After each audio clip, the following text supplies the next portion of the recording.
नमस्कार, स्वागत है आपका आर्या न्यूज में। मैं हूं आपके साथ सुमन पाल। बड़ी खबरों से शुरुआत करते हैं। गुजरात से एक बड़ी खबर सामने आ रही है। सूरत में केमिकल से भरे एक टैंकर के लीक होने से आपको बता दें कि 5 लोगों की मौत हो गई है, जबकि 25 से ज्यादा गंभीर बताए जा रहे हैं और इन सभी का फिलहाल अस्पताल में इलाज किया जा रहा है।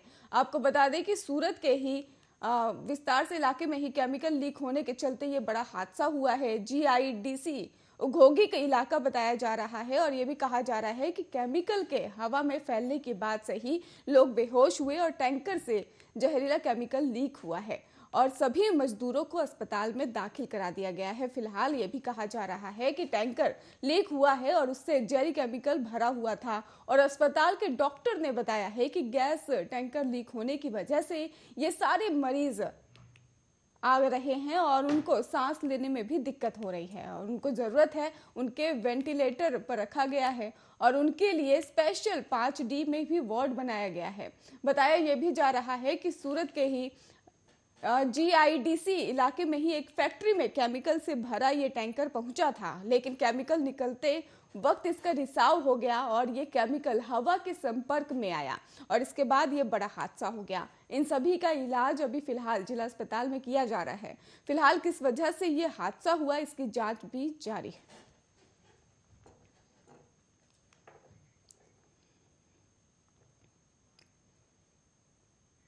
देश की राजधानी दिल्ली में आज मशहूर चांदनी चौक की लाजपत राय मार्केट में ही भीषण आग लग गई और आग कैसे लगी इसकी जानकारी अभी सामने नहीं आ पाई है, लेकिन माना जा रहा है कि आग की वजह से शॉर्ट सर्किट हो गया था। और आपको बता दें कि फिलहाल मौके पर दमकल की करीब 12 गाड़ियां आग बुझाने की कोशिश में जुटी हुई हैं।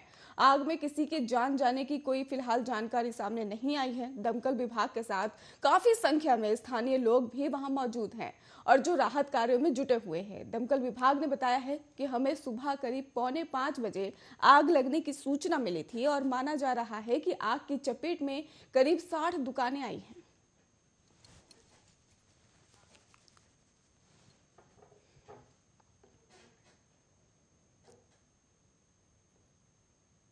बुधवार को पीएम नरेंद्र मोदी ने जर्मनी के नए चांसलर ओलाफ स्कोल्ज के साथ ही फोन पर बातचीत की है। उन्हें उनकी नई नियुक्ति की बधाई भी दी गई है। उन्होंने इस बातचीत के दौरान चल रही द्विपक्षीय पहलों के साथ साथ ही जलवायु कार्रवाई और हरित ऊर्जा जैसे क्षेत्रों में संबंधों को व्यापक बनाने के दायरे पर चर्चा की।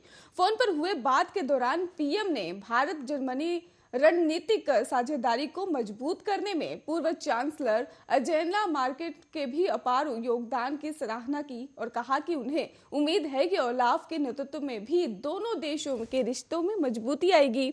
दरअसल आपको बता दें कि पीएम मोदी ने अपने इस फोन कॉल को लेकर जानकारी देते हुए ट्वीट किया है। उन्होंने कहा है कि आज ओलाफ स्कोल्स से बात की है और उन्हें जर्मनी चांसलर के रूप में कार्यभार संभालने पर बधाई दी है।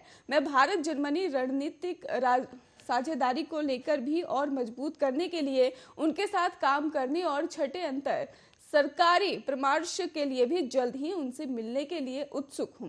प्रधानमंत्री कार्यालय ने कहा कि दोनों नेता इस बात पर सहमत हुए कि नई जर्मन सरकार द्वारा घोषित शासन प्राथमिकताओं और भारत की अपनी आर्थिक दृष्टि में ही महत्वपूर्ण तालमेल था। उन्होंने निवेश और व्यापार संबंधों को बढ़ावा देने सहित चल रही सहयोग पहलुओं की भी संभावनाओं की समीक्षा की है।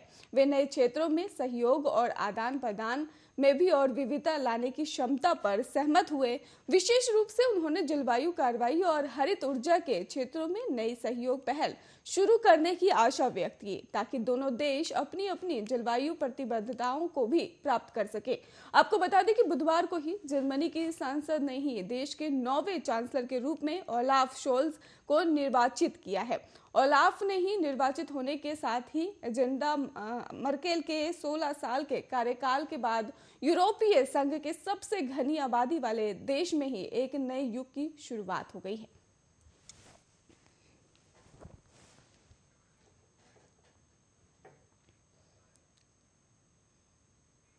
बीजेपी के पूर्व राष्ट्रीय अध्यक्ष और केंद्रीय सड़क परिवहन और राजमार्ग मंत्री नितिन गडकरी ने पंजाब में प्रधानमंत्री की सुरक्षा में हुई चूक के लिए पंजाब की कांग्रेस सरकार को जिम्मेदार बताते हुए कहा कि भारतीय लोकतंत्र के इतिहास में ऐसा कभी नहीं हुआ। पंजाब की घटना बहुत दुर्भाग्यपूर्ण है। लोकतंत्र में ही राष्ट्रपति और प्रधानमंत्री पद को लेकर एक परंपरा रही है कि सभी उनका सम्मान करते हैं और राजनीति में मतभेद हो सकते हैं, लेकिन देश में इस तरह की राजनीति आज तक नहीं हुई। भारतीय लोकतंत्र के इतिहास में आज तक ऐसा नहीं हुआ कि राज्य सरकार द्वारा सुरक्षा नहीं दिए जाने के कारण प्रधानमंत्री अपना कार्यक्रम नहीं कर पाए हो। यह घटना दुखद और दुर्भाग्यपूर्ण है। इसकी जितनी निंदा की जाए कम है।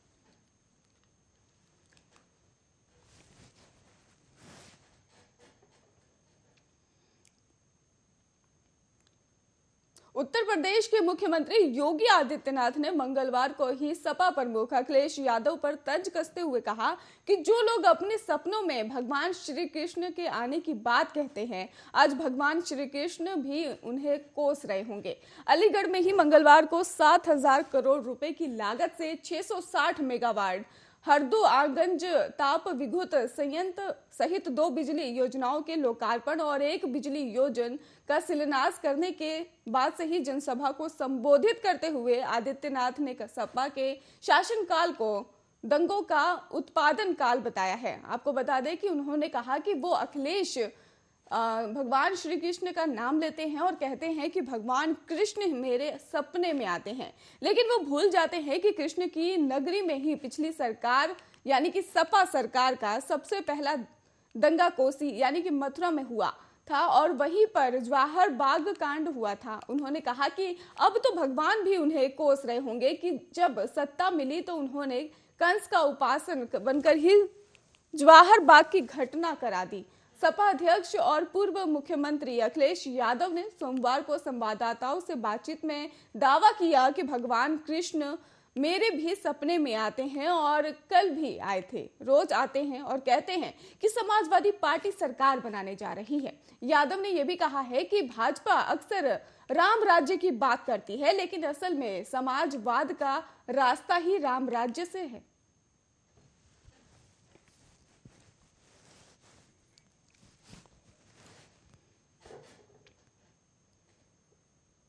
उत्तर प्रदेश में योगी आदित्यनाथ सरकार ने ही मंगलवार को देर रात बैठक में फैसला लेते हुए 6 जनवरी से 14 जनवरी तक कक्षा 10 के सभी स्कूलों को बंद कर दिया है और राज्य में सक्रिय कोविड मामलों की संख्या भी लगातार बढ़ती जा रही है। इसको देखते हुए अहम फैसला लिया गया है। गुरुवार से रात के कर्फ्यू का समय भी 2 घंटे तक बढ़ा दिया गया है। रात का कर्फ्यू अब रात 10 बजे से सुबह 6 बजे तक होगा। सरकार के प्रवक्ता के अनुसार कहा जा रहा है कि किसी भी जिले में जहां सक्रिय मामलों की संख्या 1000 के पार कर जाती है, वहां अतिरिक्त प्रतिबंध भी लगाए जाएंगे। उत्तर प्रदेश के मुख्यमंत्री योगी आदित्यनाथ ने शीर्ष अधिकारियों के समूह टीम 9 के साथ ही देर रात तक बैठक की और आपको बता दें कि उसमें ही इस बैठक में ही निर्णय लिया गया था और सरकार के प्रवक्ता ने कहा है कि कक्षा 10 तक के सभी सरकारी और निजी स्कूल 14 जनवरी तक बंद रहेंगे। वर्तमान में कोई भी जिला ऐसा नहीं है जहां सक्रिय मामले 1000 से ज्यादा है, लेकिन जैसे ही ऐसा होता है, जिम, स्पा, सिनेमा हॉल और सभी जो सार्वजनिक जगह है वहां पर 50% की क्षमता के साथ ही संचालित किया जा सकता है और 6 जनवरी से शादियों सहित किसी भी कार्यक्रम में 100 से ज्यादा लोगों को अनुमति नहीं दी जाएगी। यदि अगर वे एक बंद हॉल या कमरे में आयोजित किए जाते हैं, खुले स्थानों में जमीन की क्षमता के 50% से ज्यादा की अनुमति नहीं होगी। मास्क और सैनिटाइजर का प्रयोग अनिवार्य कर दिया गया है। मुख्यमंत्री ने कहा है कि राज्य में प्रतिदिन कम से कम 3-4 लाख टेस्ट किए जाएं। पिछले कुछ दिनों में ये औसतन 1.15 - 1.7 लाख परीक्षण कर रहा है और क्योंकि मामलों की संख्या में तेजी दिखाई देने लगी है, उन्होंने ये भी कहा कि इस बार कोविड-19 परीक्षण करने के लिए अधिकृत होने से पहले निजी परीक्षण प्रयोगशालाओं के पिछले रिकॉर्ड की जांच की जानी चाहिए। नोडल अधिकारी नियुक्त किए जा रहे हैं जो अपने जिलों में जांच करेंगे।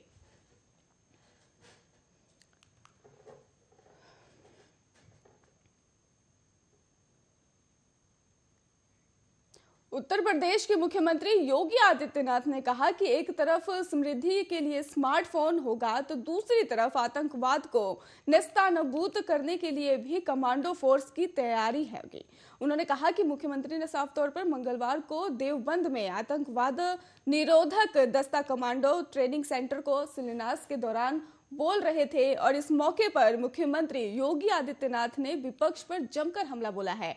उन्होंने कहा कि अभी मैंने अपने युवा साथियों को टैबलेट और स्मार्टफोन दिया और साथ ही सुरक्षा के लिए एटीएस कमांडो ट्रेनिंग सेंटर का शिलान्यास भी किया है। मुख्यमंत्री ने कहा कि एटीएस के एक सेंटर का शिलान्यास किया गया है, जबकि पहले की सरकार में कभी राम जन्मभूमि पर, कभी संकट मोचन पर, कभी लखनऊ और काशी की कचहरी पर आतंकी हमले होते थे। आतंकवादी गिरगिट की तरह रंग बदलते थे, जैसे आजकल सपा के बबुआ रंग बदल रहे हैं। आज बोल रहे हैं कि अगर उनकी सरकार होती तो राम मंदिर बनवा देते। उन्होंने कहा कि अब उनको सपने भी बहुत आ रहे हैं और सपने में आकर भगवान कृष्ण भी कह रहे होंगे कि नलायको, जब सरकार मिली थी तब कोसी कला, जवाहर बाग और मुजफ्फरनगर का दंगा करवा रहे थे, राम भक्तों पर गोलियां चलवा रहे थे और अब जब राम मंदिर का निर्माण हो रहा है तो कम से कम एक बार माफी मांग लो।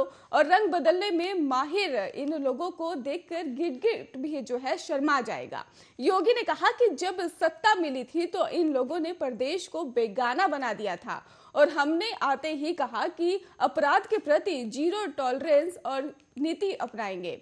हमारे शासनकाल में कोई दंगा नहीं हुआ और दंगाइयों की मालूम है कि दंगा किया तो 7 पीढ़ियां भरते भरते थक जाएंगी, लेकिन भरपाई नहीं होगी। उन्होंने कहा कि पहले ही सरकार आतंकवादियों के मुकदमे वापस लेती थी और हम उन्हें ठोकने के लिए भी एटीएस सेंटर बना रहे हैं। अगर कोई देश के खिलाफ साजिश करेगा तो ओसामा की तरह ही कहीं भी छिपे होंगे, उन्हें निकाल कर काम तमाम करेंगे। हर समय कमांडो तैयार रहेंगे। पिछली सरकार के द्वारा आग लगाई जाती थी और हमारी सरकार आग बुझाने के लिए प्रदेश भर में दर्जनों फायर स्टेशन स्थापित कर रही है और साथ ही दर्जनों विकास योजनाओं का भी लोकार्पण और शिलान्यास हो रहा है।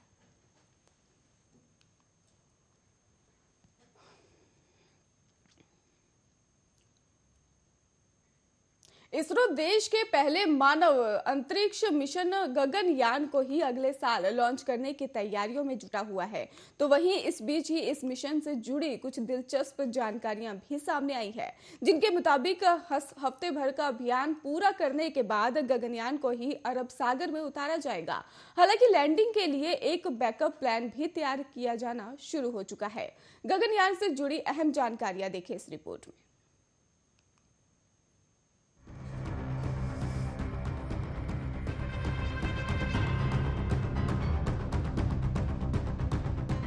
गगनयान के अंतरिक्ष यात्रियों के धरती पर सकुशल लैंडिंग के लिए अभी से तैयारियां पूरे जोश और उत्साह के साथ शुरू कर दी गई हैं। देश का पहला मानव अंतरिक्ष मिशन गगनयान, इसको लेकर अब वैज्ञानिकों में भी खुशी की लहर है। तो वहीं अब गगनयान की धरती पर सकुशल लैंडिंग के लिए 2 स्थानों पर विचार किया जा रहा है। इस स्पेस मिशन से जुड़े वरिष्ठ अधिकारी ने इसकी सूचना भी दी है। रिपोर्ट्स के मुताबिक अंतरिक्ष में 1 सप्ताह बिताने के बाद गगनयान धरती पर लौटेगा। ह्यूमन स्पेस फ्लाइट सेंटर यानी कि HSFC के निदेशक डॉक्टर उन्नीकृष्णन नायर ने कहा है कि 2023 में जब गगनयान धरती पर लैंड करेगा तो अरब सागर इसकी पहली प्राथमिकता होगी। हालांकि बैकअप प्लान के तौर पर बंगाल की खाड़ी पर भी विचार किया जा रहा है। आपको बता दें कि डॉक्टर उन्नीकृष्णन ने एक ईयर बुक में इस संबंध में लेख भी लिखा है कि अगर अरब सागर वाले विकल्प पर किसी तरह की दिक्कत होती है तो दूसरे विकल्प के तौर पर बंगाल की खाड़ी में भी गगनयान उतर सकता है। दरअसल इसरो ने गगनयान में 2 से 3 अंतरिक्ष यात्रियों को भेजने का फैसला किया है। 2023 में गगनयान के अंतरिक्ष यात्री 1 सप्ताह तक अंतरिक्ष में समय बिताने के बाद धरती पर वापस आएंगे। इसरो ने क्रू सदस्यों को गहरे समुद्र में 48 घंटे तक सुरक्षित रखने के लिए खास जीवन रक्षक किट भी तैयार किया है और अभियान पूरा करने के बाद क्रू मॉड्यूल को भारतीय तट के पास अरब सागर में उतारा जाएगा, क्योंकि ये अपेक्षाकृत शांत है, इसीलिए इसे पहली पसंद के रूप में देखा जा रहा है। हालांकि विकल्प के तौर पर बंगाल की खाड़ी पर भी विचार किया जा रहा है। आपकी जानकारी के लिए बता दें कि इसरो ने सतत और सस्ते मानव अंतरिक्ष अभियानों के लिए 2019 में बेंगलुरु में HSFC की स्थापना की थी और गगनयान इसकी पहली परियोजना है। लैंडिंग के बाद क्रू मॉड्यूल के कोऑर्डिनेट्स को विभिन्न पोतों पर प्रतिरक्षा कर रही रिकवरी टीम के साथ साझा किया जाएगा। बेंगलुरु स्थित इसरो में ह्यूमन स्पेस फ्लाइट सेंटर के निदेशक डॉक्टर उन्नीकृष्णन नायर ने ईयरबुक में गगनयान से जुड़ी कई अहम जानकारियां भी साझा की हैं कि गगनयान ऑर्बिटल मॉड्यूल धरती की कक्षा में 7800 मीटर प्रति सेकंड वेग से चलेगा। गगनयान ऑर्बिटल मॉड्यूल के 2 हिस्से हैं। पहला क्रू मॉड्यूल CM या अंतरिक्ष यात्रियों के रहने का स्थान है और दूसरा सर्विस मॉड्यूल यानी कि SM। इसे थर्मल प्रोटेक्शन सिस्टम तकनीक पर डिजाइन किया गया है, यानी कि मॉड्यूल में दोहरी दीवार प्रणाली है ताकि किसी भी तापमान पर मॉड्यूल के अंदर अंतरिक्ष यात्रियों को किसी तरह का नुकसान ना हो। दोहरी दीवार प्रणाली के तहत उड़ान के दौरान तीव्र एरोडायनामिक हीटिंग से बचाने के लिए भी इसमें थर्मल प्रोटेक्शन सिस्टम लगाया गया है। इस मॉड्यूल का वजन करीब 8000 किलोग्राम है और इस मॉड्यूल को GSLV Mk3 व्हीकल से रवाना किया जाएगा। तो वहीं गगनयान के लिए 4 सदस्यों का चयन भी कर लिया गया है, जिन्होंने 15 महीने तक रूस में स्पेस फ्लाइट ट्रेनिंग ली है। अब ये सदस्य बाकी का प्रशिक्षण बेंगलुरु में प्राप्त कर रहे हैं, जिसके चलते देश के पहले मानव मिशन गगनयान को सकुशल पूरा करने के लिए रवाना होने वाले 4 अंतरिक्ष यात्रियों को धरती पर रहते हुए ही अंतरिक्ष में जीने के तौर तरीके सिखाए जाएंगे। उन्हें रवानगी की सावधानियां, अंतरिक्ष में गुरुत्वाकर्षण के बिना रहना और वहां के विषम तापमान को सहना और वापसी में बचाव के गुण सिखाए जाएंगे। गगनयान के अंतरिक्ष यात्रियों की बचाव प्रणाली के प्रदर्शन की जांच करने के लिए प्रशिक्षण उड़ान और गगनयान का पहला मानवरहित अभियान इस साल की दूसरी छमाही की शुरुआत में निर्धारित किया गया है। Special report, Arya news.